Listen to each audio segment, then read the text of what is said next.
수강생 여러분 안녕하세요. 이번 시간은 6월의 의례에 대해 살펴보겠습니다. 지금도 한국에서 6월은 여름방학과 휴가가 시작되는 시기입니다. 전통사회에서도 크게 다르지 않았습니다. 농촌에서는 5월에 모내기가 마무리되고 앞으로 가을철 추수때를 맞이하기 전까지 여유로운 시간이 주어지는 때입니다. 이 시기에 행해지던 세시 행사는 크게 세 가지 성격을 지니고 있습니다. 첫 번째는 유의적, 주술적 성격으로 휴식과 건강을 목적으로 행해지는 의례들이 있습니다. 6월은 본격적인 더위가 시작되기 때문에 시원한 물로 몸을 씻으며 여름을 건강하게 보낼 수 있기를 기원했습니다. 두 번째는 의례적, 종교적 성격으로 조상 숭배를 목적으로 행해지는 행사들이 있습니다. 6월은 봄에 파종한 밭작물들이 결실을 맺기 시작하는 때입니다. 그래서 밀, 수박, 참외 등과 같은 밭작물 가운데 처음 수확한 것들로 조상에게 감사의 제사를 올립니다.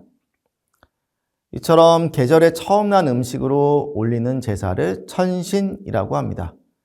6월 천신은 왕실부터 양반 사대부들까지 지켜지던 세시 의례였습니다.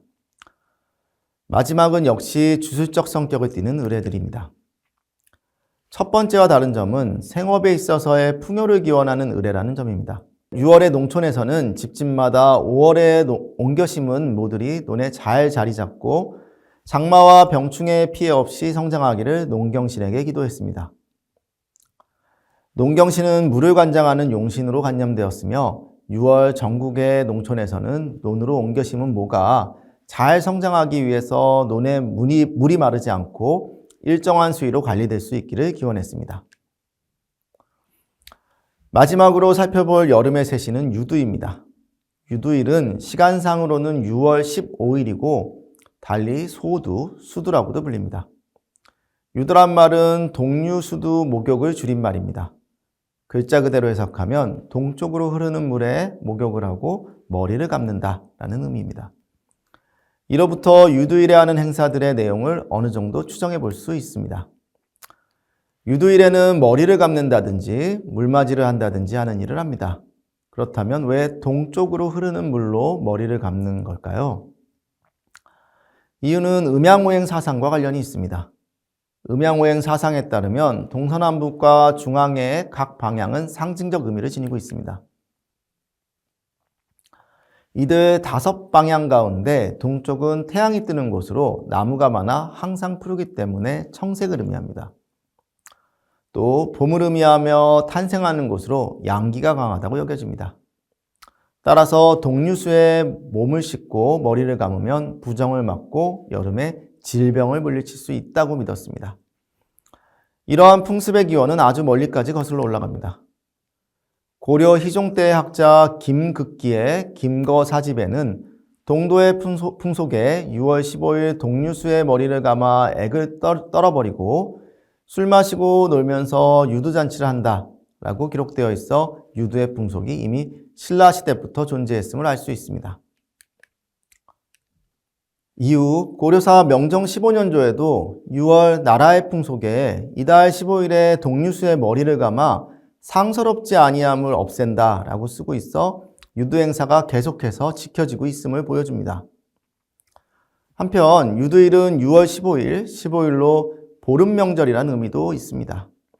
이날 아침에는 각 가정에서 유두천신을 합니다. 천신이란 계절에 따라 새로 나는 각종 음식을 먼저 신이에게 올리는 제사를 많이 말합니다. 즉 유두천신은 수확한 여름작물로 조상에게 제사를 올리는 것이라고 할 수 있습니다.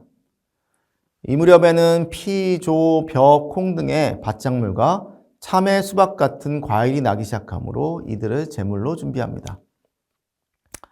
이와 함께 유두면이라고 불리는 밀로 만든 국수, 밀전병, 떡 등의 건단이나 떡 등을 물에 넣은 수단과 같은 음식을 마련해 조상에게 고사를 지냅니다. 수단떡은 맵쌀가루를 쪄서 둥글고 길게 반죽한 뒤 구슬처럼 잘게 썰어 꿀물에 담갔다가 어른과 함께 먹는 음식입니다. 건단을 만드는 방법은 수단과 동일하지만 물에 넣지 않은 곧 차가운 경단과 같은 것입니다. 이처럼 유두일에 음식을 마련해 천신하는 의례는 왕실에서도 지켜졌습니다. 조선시대 세시풍속을 기록한 동국세식이 6월 원래조에 따르면 피기장별을 종묘에 천신하였다고 쓰고 있습니다.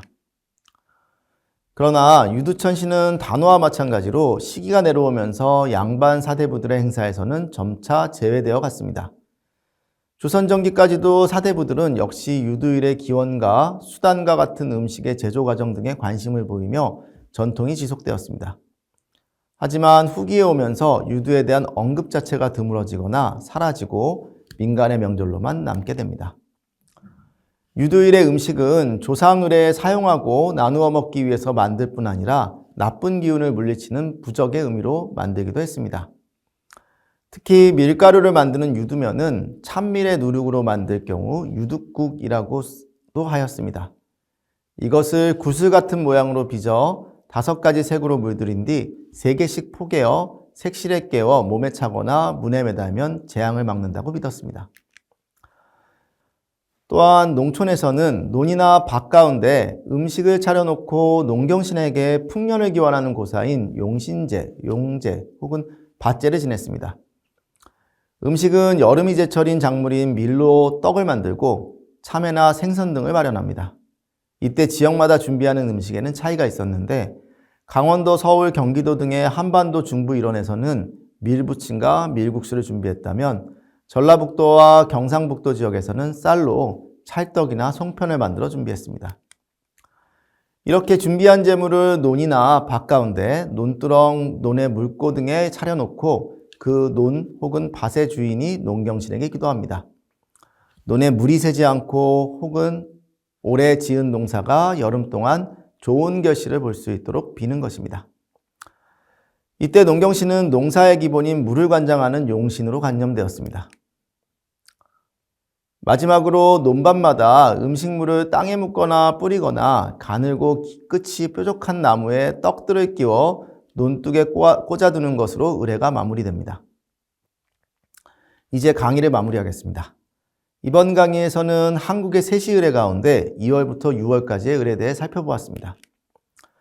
계절적으로는 봄과 여름에 해당하는 시기인 만큼 의례들은 봄에 파종한 작물들이 여름 동안 잘 성장할 수 있기를 기원하고 앞으로 다가올 무더위를 건강하게 지낼 수 있도록 준비하는 내용들로 구성되어 있음을 확인하였습니다.